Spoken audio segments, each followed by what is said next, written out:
I forget if it was Apollo 15 or 16, but one of those two carried about 1,000 first-day covers to the moon. They would frank them and stamp them as being on the moon. And when they got back to Earth, allegedly, they would sell them for a huge profit. And NASA didn't like that. They thought this was an unacceptable activity and confiscated them all. But guess what? They've all managed to surface since then, because they were being sold at several $100 per cover. It was probably a pension fund for one of the astronauts. Yeah, and there was an astronaut that took rolls of quarters to the moon. Surely they would know if they were taking additional weight with them. As you say, it costs many thousands of dollars to launch 1 pound into space. And they could have jeopardized the whole mission if they'd taken too much weight, because they wouldn't have enough fuel to get into orbit. That's right. Yeah. And if you can't get into orbit, you can't get to the moon. If you can't get to the moon, you're done, dead. End of story. Yeah, that's the way it's always been, isn't it? The risk involved in any amount of space flight far outweighs any other activity. I mean, the risk is there 100% of the time. The danger is there 100% of the time. And when it comes to vacuum, death would be basically instantaneous. All these guys that say, oh, well, you can float around there for 15 minutes and you blow up like they did with their dogs and brought them back in and they swell back down again. That's nonsense. I mean, LeBlanc just poof, bang, done. Yeah, instantly. And if they couldn't have got that air back in there within a few seconds, the arteries in his brain are going to pop and he's dead. Yeah, well, that's interesting because in that first video, we seen an astronaut with a 1/8 hole in his glove, and he was fine for 10 hours working out there. And then we see this other guy that's out there for half an hour, has a little rip in the outer coating of the glove, and they had to go right in. Which is it? Maybe they'll work it out one day. May take a while to do it. Well, these new suits, I mean, they all have different problems with them, right? The old suits, you could have a hole in them, didn't matter. The new suits, now you can't have a hole in them. Yeah, otherwise you'll boil. Except vacuum is a vacuum and never goes away.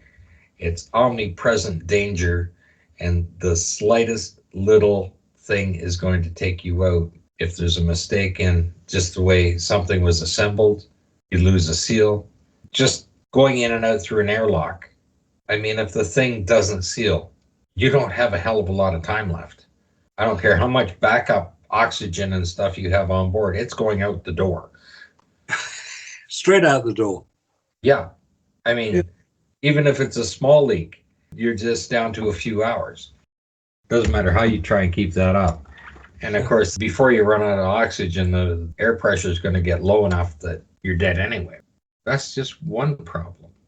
CME hits. How are you going to hide? You can't. If it's coming straight at you, you're done. Nothing you can do about it, except NASA's latest wheeze to get out from a CME is to hide inside the water bottles. I mean, come on, guys, that's the best you can do. Hide inside the water bottles. And there's film of them trying to create this hiding place inside the capsule. There isn't enough room. There isn't enough water. They can't lift that much weight into space to start with if it's all water. Of course they can't. Which is why they're trying to find water on the moon to save them carrying it there. Fat chance they got of doing that.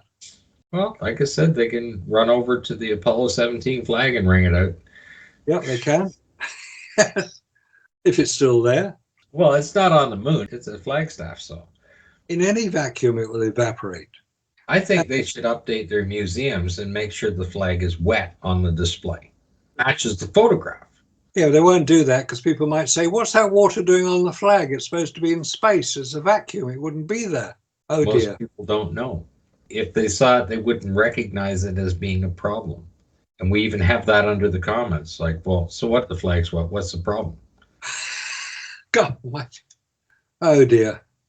It's like that famous quote from Richard Feynman after the Challenger inquiry. No matter the requirements of PR, nature cannot be fooled. And he should know, and he was quite right, nature cannot be fooled. Once you know what the science is, that there's a vacuum in space, and you know what a vacuum can do, It basically evaporates any moisture almost instantly. You can't lubricate anything. And you certainly can't have wet flags on the moon. I don't know in the 1960s, I mean, as far as lubricants go, they're going to, depending on how solid the grease is or whatever, right? It's still going to evaporate. Some are just going to take longer than others. They didn't have dry lubricants the way we do today.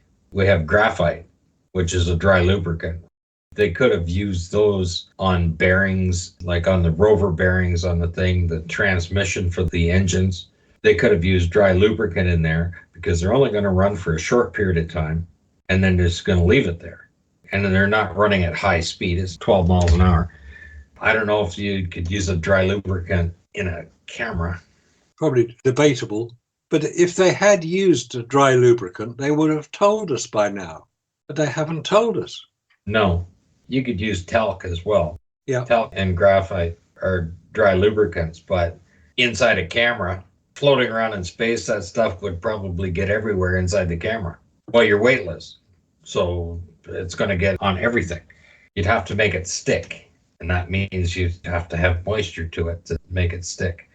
And if it has moisture to it, it'll evaporate. The rover would need to have some dry lubricant. The legs on the lander would need to have some dry lubricant, which is not in any of the documentation for them to slide because they're going to cold weld together. They're supposed to slide up and down 32 inches.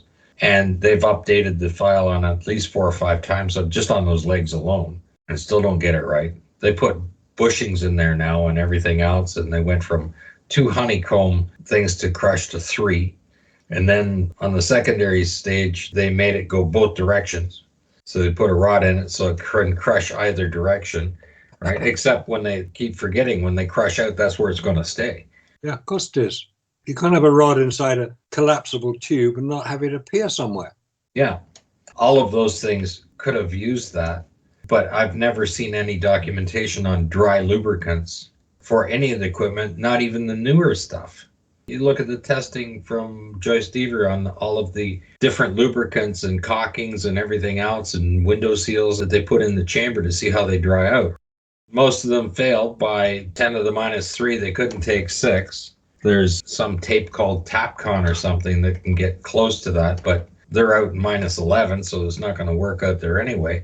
But you never see them testing dry lubricants. No. Why don't we put an appeal out to all our NASA listeners and watchers to say, if there are dry lubricants which were used on Apollo, please direct us to the location of the information which you have about them. Please do it. We'd like to know. Yeah. I've never seen any PDF files on anything. Joyce Deaver, they were working, 15 years? 91 to 2005 or 6 is what she was doing the testing on there, right? I never saw anything on dry lubricants, and those lubricants were available in the 2000s. Why wouldn't they be using them? You'd think they would. I expect we'll get directed to people talking about Teflon, but that's not a dry lubricant. As far as the stop cold welding was using ceramic coatings and stuff like that. Well, maybe that would help, but those don't appear to have been used on the Hasselblad cameras. No, the camera would have to be completely different. Imagine how you'd have to do the shutters alone. Exactly. And the shutters on a Hasselblad, by the way, are metal leaf shutters, 6-part leaf shutters inside the lens. The lens was subject to the vacuum of space. The leaf shutters would have cold welded. Especially when they slide over top of one another, the little bit of friction is just going to grab them. So how were all those photographs taken? On the moon or here on Earth? I vote for here on Earth. Just zoom in on the camera on both of those. Yeah, standard Hasselblad, standard lens, 80mm lens. Okay, look on the one on the left, look at the mounting bracket. On there, it's got a double rib. It's very, very square across the top, mounted in there, down. And look at the one on the right. It's just rounded. It's a whole different mounting bracket. You see the difference in between the two mounts? Yeah. Oh. Okay, now take a look at the top of the camera on the left camera. There's one switch on the camera. Look at the one on the right. It's got 2. That lens is a 60mm lens, not an 80mm lens. Slight wide angle lens. Yeah. Now, the one on the left, on the back part of the magazine there, see that little tab sticking up there? Okay, it's not on the other camera. These are one photograph apart from each other. Completely different mount. By the way, where did this go here? This little comm box here, it's not over here either. Doesn't this look like this camera mount is stuck to his arm? Almost. Yeah, it's very weird, that. Very weird. Yeah. How would you get your arm in front of this, though? Yeah, look. How do you get the shadow in front? How would you get your arm anywhere near this? Do you know how high your arm would have to be up? Oh, dear, oh dear. No, that is seriously weird. Because it's showing the whole camera mount. Zoom in a little closer on that. Now, you see that camera mount compared to the other one? Yep. And then his arm's there, and there's a shadow there, which is on his arm for that camera mount. I don't know how you can do that. But you can see that there's two separate dials on the top of that camera compared to only one on the other one. Yeah, there is. Did you see the photo number? It's 18019 and 18020, one frame apart. Yeah, somebody's goofed on the creation of that magazine series. I think what we're looking at is the fact that they probably went out and did a bunch of practice shots, came back and then came back out the next day or whatever and made some more. And they just decided to put it all together on one magazine, grab the best photos from each and put it on. And they're mixing and matching. That's how they've all created. But this is on the other side. This is the opposite side of this. But here's the tab. It's sticking right over top of the top here. So where is it then? Over here. That's right. And where's the other knob gone off the top? The dial. There's two dials up there on that one. That has a pointer. This doesn't. Well, if you call it a pointer, whatever. One's a little short one and one's longer then. Right, but over here, it's a scale to tell you the settings for the film. That's what the point is pointing to when you turn it. But where is the pointer over here? It's gone. There's nothing there. You're right. Completely different. The mounting bracket itself is totally different. Yeah, it is. Quite different. One's curved, the other's bent. And even if you were to look at this on the other side, this is square. This is perfectly square. The whole bracket's perfectly square. This isn't. This is actually curved. Look at the curve in this. And then this also has a double bend in it up here. Now, even though this is on the other side, there's the same over here. So this is the same over here as this over here. So where is it then? Where's that double plate? Not a double plate anything, is it? No. And that arm, which is the bit above the bracket on the right-hand side, the arm cannot be between the camera and the mounting. How on earth do you get that? Well, Photoshop hadn't been invented at that point, so it's obviously cut and paste, literally. Yeah. They probably were working with 2 or 3 different magazines shooting this and put them all together over, they probably shot over a couple of days in practice and just put them all together. Right, but this bracket is mounted right onto the comm box here. There is no comm box. No. The arm's covering it. I think the box is there just underneath the arm. You just see a little bit of it. You sure? I can't, but there's the comm box. How can you get your arm in between this and the comm boxes? It would have to go right there, in between here. There's not enough room. There's nothing here. No, there isn't. You're right. It's a very strange picture, that one, when you start looking at it in detail. Yeah, I mean, I'm looking at why the little bag is on the side of the camera. It's actually mounted on the camera, isn't it? Yeah, it is. Yeah. Yeah, I don't know how you can get an arm between this and the comm box, because it would have to be between that bracket and the box. Doesn't matter how you look at that photograph. I mean, it looks like that arm has been set in place and almost pasted in there, right? Yeah, now pull the arm back. Where's the comm box? Yeah. This is even worse when you look at it this way. This bracket here in between his arm, that would have to actually be between that bracket and here. So his arm would have to get in between that tiny little space there for this to show up like this. But that would mean this arm here, this is the arm that's in between here and here though. This arm that's holding the pole. So how on earth is he getting that arm in between that tiny little space there? I don't know. I don't know how that is created, how it could be so different on the camera. and everything else appears to be the same. Like I said, from one photograph to the other, how can the camera become that much different? Mounting and everything else. More anomalies, more fakery. When they were practicing, they probably had dozens of cameras laying around that they could just grab. I was going to say that this came up before with Taffy a long time ago with this arm. It was Taffy that spotted this, actually. He thought it was pasted on.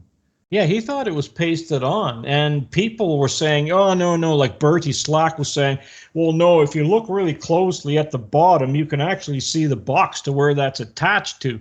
I don't know, I can't. But that's not really the problem here. You know, the problem is that these are two different cameras, and the bracket's different, so let's just go with that for now. Come on, NASA, if you think we're wrong, tell us and explain why. Don't just call us stupid names. Get your act together a bit. Don't forget, Marcus, we're biased, because that's what two people said in the comments section. We're biased. Of course we're biased. We're biased against lies. We're biased against fabrication. Well, you see, we got people commenting saying, oh, 50 years and you've come up with nothing. Really? You know? Yeah. Well, if you're on the lunar surface and you have a camera attached to your suit, it's going to be the same camera in the next photograph, and the next one after that, and the next one after that. But this is one photograph, just one. Those images, I guess if you went to the journal site, they'd be taken like a few seconds apart. Yeah, something like that, I would say. Is what would be in the timeline of it, and obviously not. And if you looked at those photographs longer, you'd probably see that maybe even the lighting has changed a little bit for angle or whatever, right? Because they could have stopped for lunch. Jumped back in the suit and they put a different, Union restrictions on the amount of time you can spend inside a spacesuit. Well, even if they stopped and took a break, have a smoke, take their helmet off, have a smoke, they're going to take that damn camera off the front of them because it's right in the way of everything. It's going to come off. You're going to sit down, get in your lawn chair. You got a Playboy bunny on your lap. The camera's going to disappear. You finish taking your break, pop a camera back on. They just grab anyone off from the fourth wall. Yeah, right? And you get it wrong and nobody spots it. They're all continuity errors, these. They're minor points that most filmmakers do their very best to avoid happening, because there are always people who will go through any film and spot the mistakes. And there are very, very few of them. And the ones they do find are quite amusing sometimes. But when we're told this is a documentary record of man's landing on the moon, and we find that it's not properly created, because that's what it is, it's all created. The photographs were just assembled from a selection that they had, and they tried to make the best story they could, but they got it wrong. If you've never been to the moon, and if you're concentrating on creating that image, and you get focused on one thing in particular, a whole lot of other things disappear. Like you're trying to pick that storyline out. So when you've got them landing on the moon, Neil's coming down the ladder, the entire focus is on that lunar set and those two people there. And then the script writers completely forget about the guy that's supposed to be orbiting.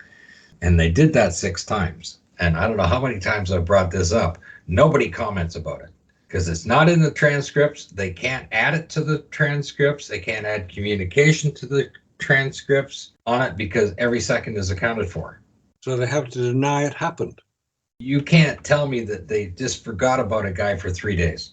15, 16, and 17. Guy orbiting for 3 days. Nobody talked to him. Didn't even do a countdown to take off to hook back up with them. Just forgot about him because they were that focused, because the only thing that mattered to them was to get the images down on the lunar surface that they created. That was their entire focus. Everything else went out the window. And nobody could think of all of the details that needed to happen. And we're still probably missing a whole bunch more things that should have been happening in there. Yeah, it's true. Yeah, good point. Where's all the technical stuff after they landed to check everything out? You don't see them test the suits before they depressurize. I mean, I sure the hell want to make sure that the suit's working. Yeah, and don't forget that it took 3 technicians on Earth to put an astronaut into a suit. Where are those 3 technicians in the spacecraft? on the lunar lander. They did it themselves. So you'd really want to check it out. Yeah, of course you do. If you wanted to get into it, I wouldn't let the air out of the bloody lemon until I knew that spacesuit was functional. Of course not. Yeah. And that your backpack worked. There needs to be a whole transcript and documentation of that conversation that they were having. Where is it? And it's not anywhere, is it? No, I've never seen any transcript of any checking of the spacesuits before they exit the lunar module. None. That would be over at least an hour. Yeah, of course it would. Let's say it'd be like to dress each other, if you could do it in a half an hour, because it took 3 guys, it took 45 minutes. Yeah. But let's say they're better than that, they can do it themselves in a half an hour doing that. There's a full hour transcript that needs to be documented of them discussing everything about that suit that they're putting on and the difficulty they're having doing it and everything else, right? And then those suits have to be recharged before you go out in EVA2 and EVA3. They got to fill them back up with water. They got to recharge all of the systems, put a new battery in it. And then test it as well. There's nothing in the transcript about any of that. Yeah, because when you use the 500, this is what they're showing. See, there's the double one right there. But when you go up to this one here, now it's only 1. This one here, you have 2 on here. I don't understand. So what's going on with this one lever? Because there's the chart right there that lever points to. Well, they might have broken one off. Oh, they could have broken that little tab off. They could have broken it off. I mean, look at the way those guys are horsing around. Oh, look at this, only has 1. And then it's also almost impossible to take any photograph with a 500mm lens without using a tripod, as one of the comments pointed out, because you get camera shake. You can't hold the thing still enough. There's the pointer. There's the pointer right there. Yeah, it is. But then you go to this one, and there it is. There's only 1 there. That is a different camera. Yeah. But they're consecutive photographs. Should be the same camera, but they're not. No, and this time he's got it set this way, because there's the pointer. But where's the other half of it? I don't know. They're using the camera more like props. I'm sure that they worked. Yeah, they probably did work. I'm sure they're taking a bunch of photographs out there. They would have to be taking the photographs because they couldn't allow anybody else on the set to make footprints. And Hasselblad wouldn't send cameras to NASA that didn't work. They would make sure they did, because it was a very profitable business for them. And in fact, the more we look at it, the more ridiculous it gets. And we're now watching them trying to return to the moon. I think the more NASA looks at it, the more ridiculous it gets. That's why they don't make any comments. No, they don't. How many years have they been totally silent? Well, ever since David Percy asked them that embarrassing question to explain some of the anomalies in the photographs, and their reply was, "We don't have time for this nitpicky claptrap," as if that is an answer. And they haven't said anything since. You see, and another problem this fella has is that not only doesn't he realize that there's a console in the way of Buzz Aldrin, which is why he cannot kneel in that doorway the way he is, but we have another problem. He is indicating that they're models, that he's using rods or wires to hold the models up. Well, that's fine and dandy. That's not what we're talking about. We're not talking about models here. We're talking about full-scale mock-ups, which I have showed in that Apollo 11 LEM simulator. They're using full-scale mock-ups. Of course they are. And even if there's no fuel in the LEM that they're putting there on the set, which there wouldn't be, it's still going to weigh 20,000 pounds. The thing is 32 feet across and 24 feet high. And if it's a stripped out model, maybe it only weighs 10,000 pounds. That's why you see those large straps. That's why you see it laying on the ground there. Still has to be strong enough to support itself. And I also told him to take a look at how Brian Johnson made those Eagle spacecraft fly, those models. I says not only did he use wires, he had to also spray those wires black because they still reflected. Now again, we're talking about models, but he also did another trick. He used to use a blackout blanket, and he would throw that over the back of the engines, and he had a pipe that connected to the back of the engine housing. And then when he moved the camera around it, it looked like it was in free flight. Now, Again, he's trying to say that he uses rods and wires. Now, that's fine, but we're not talking about models here. We're talking full-scale mock-ups. They're not models. So wires are not going to work, are they? Unless he can find some piano cable that can hold 20,000 pounds.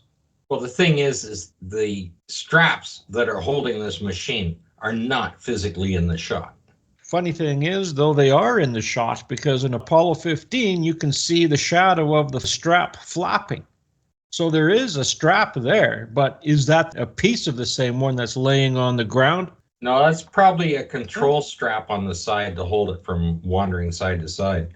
The ones on the top, and especially in the hammer and the feather shot, that is very specifically designed so that you can lower down the straps down onto the machine, and they just slide over the top of the legs quickly. So they got the 4 straps coming down onto the top of the legs, the way they're designed there. So when you start to pull up, the force of them pulling together holds them on there. And then when you let it down, you can very quickly release them.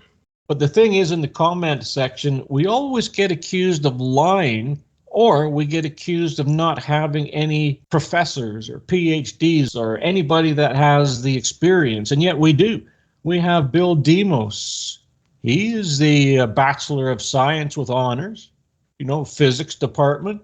We also have Tim Trumbull, 30 years special effects expert, working in film on the Oxbury optical printer. We also have David Percy, a movie director, film producer. Marcus Allen, who has worked in photography for years in film. And here we go. We're right back to film. It's film cameras. It's not digital. We cannot emphasize that enough. And Dave McKeegan and his little groupies, they all work with digital cameras. I don't know. I haven't seen Dave hold up a film camera to this day. It's always digital cameras. And again, remember Marcus when he said, he went into the chemistry shop and he asked this fella for a roll of film. He was looking for a specific film. And the guy says, "What's film?" You see?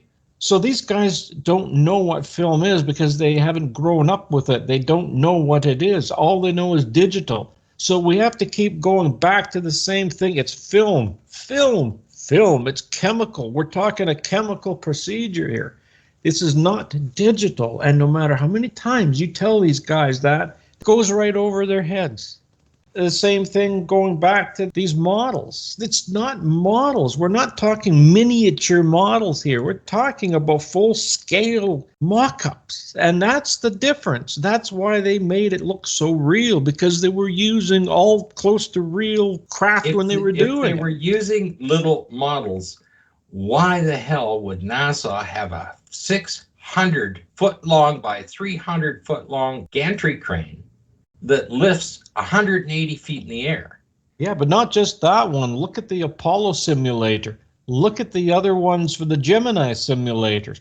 I mean, these were massive simulators that were in massive hangars. We're talking massive hangars. The equipment that is used to manipulate all of these mock-ups. It's same as the Gemini with the practicing the docking and undocking. Everything's full size. Now time for Science Guy, responding to a video we did 1 year ago where we were talking about Dave McKeegan and his lack of comprehension skills when he was looking at our videos and our emails to him, and he simply doesn't get it. This Now Time for Science Guy is trying to back up Dave. He claims we're lying, that we're mental, and Dave showed how the true colors of how clearly you have lied in your correspondence. Well, it was Dave that was just misinformed. We didn't lie. He was just simply misinformed. However, he picked out a particular photograph, which happens to be Buzz Aldrin, which I'm going to include in here. And it's Buzz Aldrin coming out of the LEM in Apollo 11. He's on his knees, and he claims that he's a visual effects artist who works with 3D models.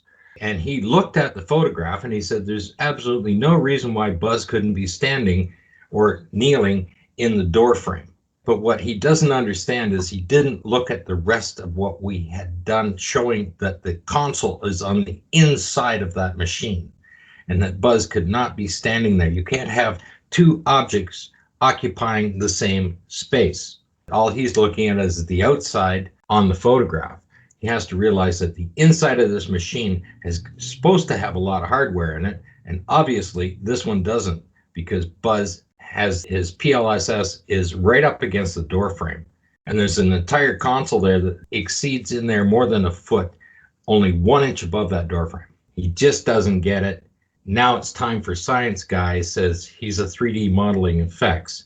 The other thing he was making a comment on was that if you're going to use special effects, that you'd use wires and whatever that you could remove or you could filter out. And I was talking about the Apollo 15 landing where the gantry cables broke and the thing came down and crashed fairly hard on the ground. Like one side of it was touching, the other side was still in the air over top of that little crater. And the leg come down, you can see it visually in the landing effects on it. You hear the comments from the astronauts when they're doing it.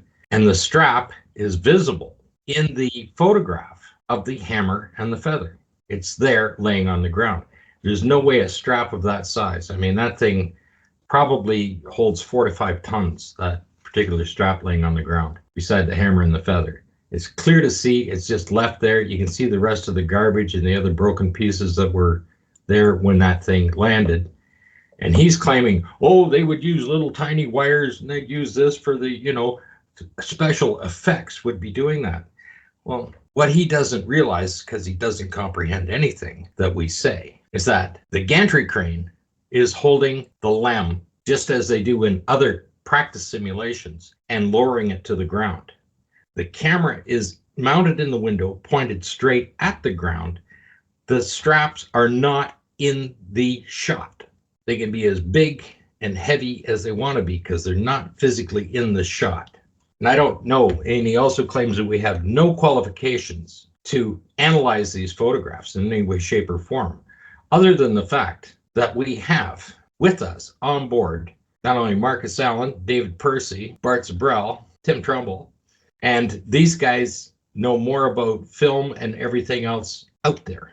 And just because this guy likes to play with Dave and his little telescope, neither one of them have ever even held a bloody film camera. Say we're not qualified? You better sit down and watch our videos. We'll show you what qualifications we have. We have.